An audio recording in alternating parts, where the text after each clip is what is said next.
Maintenant qu'on a compris ce que sont les embeddings et pourquoi ils sont indispensables dans un pipeline RAG, on va passer à l'étape pratique. Choisir un modèle d'embedding, générer nos premiers vecteurs et comprendre ce qu'ils représentent et voir comment les utiliser pour la suite. C'est ici que ton pipeline va commencer à devenir intelligent.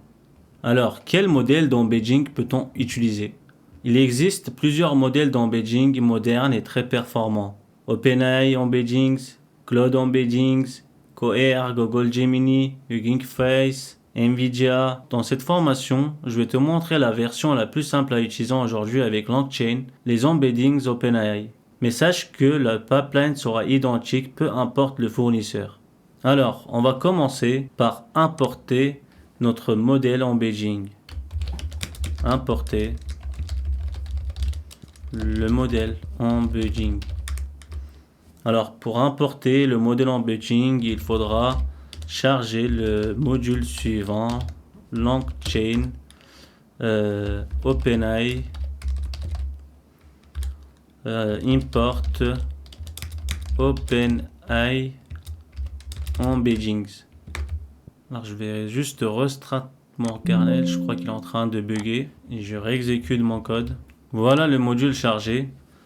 Maintenant, en fait, je vais utiliser ici un modèle OpenAI spécifique.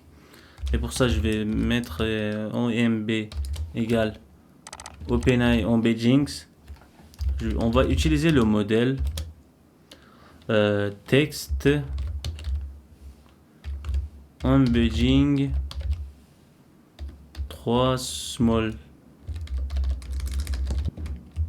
Je vais exécuter ça. Alors, ici, j'obtiens une erreur très importante. OpenAI me dit qu'il manque ma clé API. Avant d'utiliser du coup un modèle d'embedding OpenAI, on doit créer une clé API. Une clé API, c'est ce qui permet à ton code Python de communiquer avec les serveurs OpenAI. C'est comme une carte d'identité numérique. Elle dit à OpenAI qui tu es. Elle te donne le droit d'utiliser leur modèle. Elle te permet de tracer ta consommation. Sans cette clé, impossible d'utiliser les embeddings. Donc, je vais te montrer comment la générer proprement. Donc, la première étape, il faut aller sur la page d'API OpenAI. Pour ça, ouvrez votre navigateur, tapez dans la recherche Google OpenAI, cliquez sur le site OpenAI, connectez-vous et cliquez sur la plateforme API. Une fois connecté, j'arrive sur mon tableau de bord. Ici, il faudra cliquer en fait sur Dashboard. Et dans la barre latérale à gauche, je clique sur API Case. C'est ici que toutes tes clés sont stockées. Tu vas voir une liste de clés existantes ou un bouton pour créer une nouvelle. Du coup, dans notre cas, il faudra créer une nouvelle clé. Moi, dans mon cas, il est déjà créé actuellement. Du coup, pour créer une nouvelle clé, il faudra cliquer sur Create a new secret key. OpenAI me demande un nom pour identifier ma clé. Je peux mettre par exemple RAG Projet, VS Code Notebook, etc. Moi, j'ai mis RAG Projet. Du coup, ici, indiquez le nom de votre clé OpenAI. Peu importe, tant que toi, tu comprends ce que c'est. Donc moi, je ne vais pas cliquer sur Create Secret Key parce que je l'ai déjà fait, mais je vous invite à le faire. La prochaine étape, une fois que vous avez créé votre clé OpenAI, il faudra le copier et c'est très important. C'est la seule fois que tu vas pouvoir la voir quand tu cliques sur Create Secret Key. C'est la première fois où tu vas voir en fait ta clé API. Donc il faudra la copier immédiatement et le garder dans un endroit sécurisé. Maintenant que vous avez votre clé OpenAI copiée, on va la rendre disponible pour Python.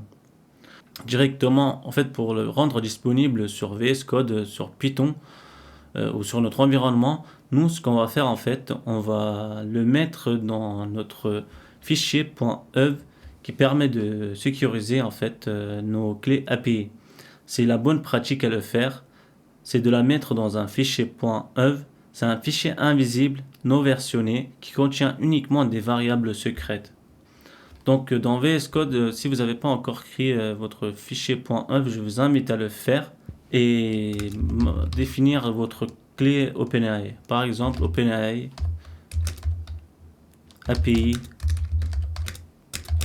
key. Et ici, il faudra venir le coller ici.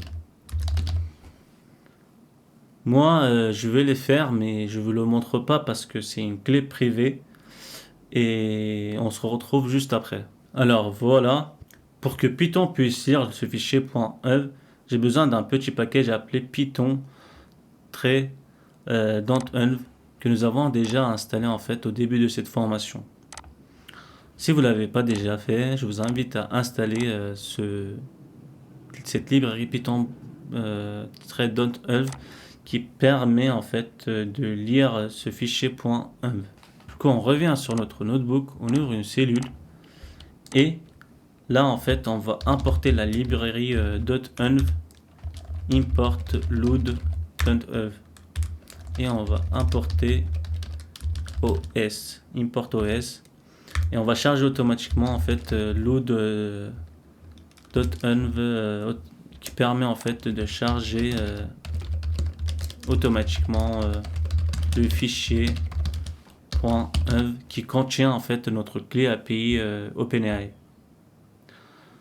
Je peux faire un print pour afficher ma clé OpenAI comme ceci, mais je vais pas le faire parce que c'est une clé qui est privée. Vous pouvez faire par exemple open de votre côté en fait, vous pouvez faire OpenAI key, mais là moi je vais pas l'exécuter parce que c'est une clé privée. Ça je le mets en commentaire. Voilà. Et ensuite on va exécuter cette cellule. Et maintenant c'est magique un peu, je n'ai plus besoin de passer la clé dans mon code. OpenAI Embeddings va automatiquement la récupérer dans les variables d'environnement. Et voilà, là je vais l'exécuter en fait mon code. Et voilà, je n'ai plus jamais besoin d'écrire ma clé dans mon code. Mon projet est propre, sécurisé et conforme aux bonnes pratiques professionnelles. Ce système de .env, tu vas l'utiliser partout pour OpenAI, pour les API, pour les bases vectorielles, pour les connexions SQL, pour les identifiants de production. C'est une brique essentielle que tu dois absolument maîtriser. Et maintenant que tes embeddings fonctionnent et que ta clé API est sécurisée, on va pouvoir passer à la suite.